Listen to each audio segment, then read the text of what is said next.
আজকে কিন্তু একদম সিম্পল রেসিপি বানাবো। তো রেগুলার বেসিসে আমরা যে ডিমের ঝোল বানাই, মানে একদম ঝাল ঝাল করে ঝোল থাকবে আলু দিয়ে, সেরকমই ডিমের ঝোল আজকে বানাবো। খুব সিম্পল রেসিপি। তো এটা কিন্তু রেগুলার বেসিসে এই ধরনের ডিমের ঝোল কিন্তু আমরা বানিয়ে খাই, তো দারুণ লাগে খেতে। তো দেখো, তার জন্য আমি একটা মশলা বানিয়ে নিয়েছি, মানে পেঁয়াজ আর কাঁচা লঙ্কা আমি একটু কুচিয়ে নিয়েছি, খুব ছোট করে কুচিয়ে নিয়েছি। অন্যদিকে আলুটাও কিন্তু একটু বড় করে কেটে প্রেসার কুকারের মধ্যে নুন আর হলুদ গুঁড়ো দিয়ে সেদ্ধ করে জল ঝরিয়ে রেখেছি। এদিকে ডিমটাও সেদ্ধ করে খোসা ছাড়িয়ে নিয়েছি, আর তার মধ্যে কাশ্মীরি লাল লঙ্কা গুঁড়ো, নুন আর হলুদ গুঁড়ো দিয়ে ভালো করে মাখিয়ে নিয়েছি। এবার মেন রান্নাতে দেখো এসে গেছি। কড়াই গরম করে সরষের তেল দিয়েছি, এর মধ্যে থেতো করে রাখা এলাচ, লবঙ্গ, দারচিনি দিয়েছি, তেজপাতা দিয়েছি, আর দিয়েছি এর মধ্যে জিরে, মানে গোটা জিরে। এটাকে একটু ভাজা ভাজা করে নিয়ে এর মধ্যে পেঁয়াজ আর লঙ্কা কুচিটা দিয়ে দিয়েছি। এবার পেঁয়াজ আর লঙ্কাটাকে একটু হালকা করে ভেজে নিয়ে এর মধ্যে একটা ছোটো সাইজের টমেটো কুচি আমি দিয়ে দিলাম। দেওয়ার পর টমেটোটাকে হালকা করে নাড়াচাড়া করে একটু ভেজে নেব। এরপর দিয়ে দিচ্ছি আদা আর রসুন বাটা, খুব অল্পই দিয়ে দিলাম। দেওয়ার পর এটাকেও কিন্তু নাড়াচাড়া করে একটু ভেজে নেব, যাতে আদা রসুনের যে কাঁচা গন্ধটা থাকে সেটা চলে যায়। এবার খুব সামান্য একটু জল দিচ্ছি, কারণ শুকনো মশলাগুলো অ্যাড করব। তো প্রথমেই দিয়ে দিচ্ছি ধনে গুঁড়ো, তার সাথে জিরে গুঁড়ো। এখানে ধনে গুঁড়োর পরিমাণটা একটু বেশিই আছে। এখানে হলুদ গুঁড়ো দিয়ে দিলাম, কাশ্মীরি লাল লঙ্কা গুঁড়ো দিয়ে দিচ্ছি, আর তার সাথে দিয়ে দেবো স্বাদ মতো নুন।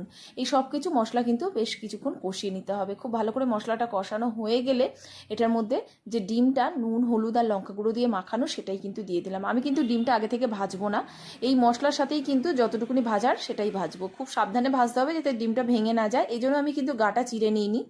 তো যাই হোক, এইবারে বেশ কিছুক্ষণ এইভাবে হাই ফ্লেমে ভেজে নেবার পরে সেদ্ধ করে রাখা আলুটাও কিন্তু এবার অ্যাড করে দিলাম। খুব সামান্য জলও দিয়ে দিচ্ছি। দেওয়ার পর মশলার সাথে খুব ভালো করে কিন্তু এবার কষাতে হবে। আলু, ডিম আর এই মশলার সাথে খুব বেশিক্ষণ একটু কষিয়ে নিতে হবে সময় নিয়ে, আর খুব সাবধানে যাতে ভেঙে না যায়।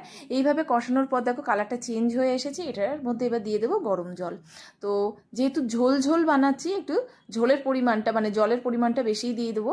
আর তার সাথে খুব সামান্য একটু নুন কম লাগছিল সেটা দিয়েছি, আর একটু চিনিও দিয়ে দিয়েছি।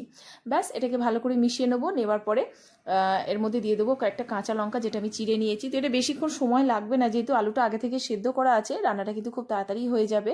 তো দেখো, 3টে কাঁচা লঙ্কা দিয়ে এটা ঢাকা দিয়ে জাস্ট ফুটতে দেবো। বেশ কিছুক্ষণ ফুটে উঠলেই কিন্তু আমাদের রান্নাটা একেবারেই কমপ্লিট। তবে না, এর মধ্যে দিয়ে দেবো একটু গরম মশলা গুঁড়ো। এটা দিলে কিন্তু স্বাদটা একেবারেই বেড়ে যাবে। তো একটু গরম মশলা গুঁড়ো দিয়ে আরও 1 মিনিট কিন্তু ঢাকা দিয়ে আমি ফুটিয়ে নেব। তাহলেই কিন্তু তৈরি হয়ে যাবে ঝাল ঝাল ডিমের ঝোল আলু দিয়ে। তো দারুণ লাগে রেসিপিটা, অবশ্যই ট্রাই করো। আর তোমাদের এই ভিডিওটা কেমন লাগলো সেটা জানিও। এই ধরনের অনেক রেসিপির ভিডিও কিন্তু তোমরা আমার ইউটিউব চ্যানেল আর ফেসবুক পেজে পেয়ে যাবে, দেখে নিও। আর যদি ভালো লাগে অবশ্যই সঙ্গে থেকো। তো চলো, দেখা হবে নতুন ভিডিওর সাথে। ততক্ষণে যেমন ভালো থেকো, সুস্থ থেকো, টাটা।